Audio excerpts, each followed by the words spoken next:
Advanced reader? Want a challenge? Neal Shusterman, Challenger Deep. This is a young adult masterpiece. It has extraordinary wordplay, and its metaphorical depth will bend your mind. Take a look at this drawing from page 120. You push your way through the door. Help me, you say. The worm! The worm! It knows what I know, and it wants to kill me. But a woman in a pantsuit roughly pushes you out the door, yelling at you, Get away from here, or I'll call the police! You tell yourself you'll be fine if you can find your way home. There is no whale to digest you here. The thing that's eating you works from the inside out. This drawing was made by Neal Shusterman's son, who fought mental illness. This is the drawing of the worm that I was just reading about. All the drawings in the book come from his son, who spent time in a mental health institution as he fought against a dark psychosis that made Shusterman built this book out of that real-life experience. He's an award-winning writer.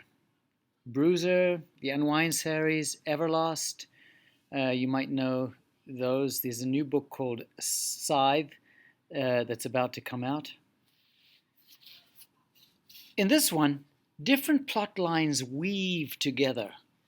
The protagonist, Caden Bosch, is descending into psychotic despair.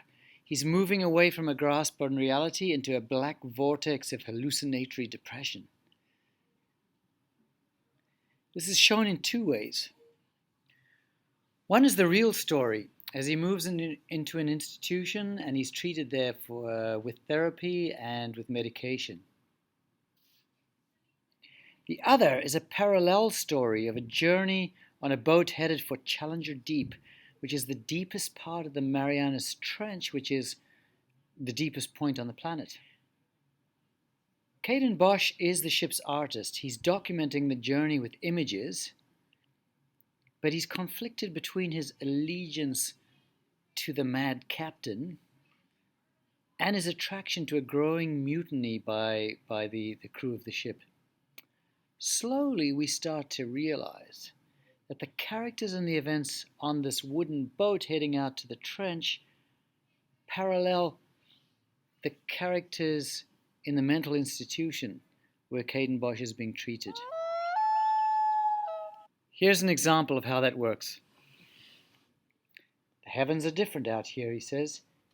You have to see fresh patterns in the stars. Patterns, Saturns, Saturday, Sunday, sundial. It's all about measuring the passing day. Do you get it? No. Shore to boat, boat to goat. That's the answer I'm saying. The goat, it eats everything, digesting the world, making it part of its own DNA and spewing it out, claiming its territory. Territory, heredity, heresy, hearsay. Hear what I say. The sign of the goat holds the answer to our destination. It all has a purpose. Seek the goat. The navigator is brilliant, so brilliant that my head hurts just being in his presence. Later, we link the ship's navigator to another patient, and Caden's drawings to his attempt to navigate and make sense of his own mental problems. And did you hear that word play? Talent, talons, tally, envy. Your talent will turn the ship green with envy.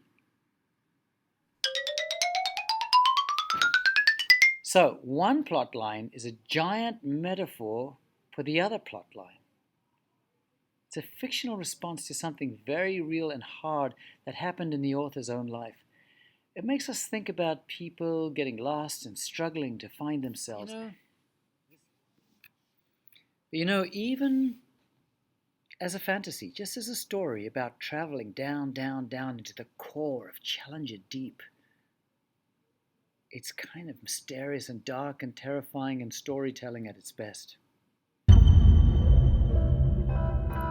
Not an easy read, but a challenging one. Not for everybody, but it may be for you.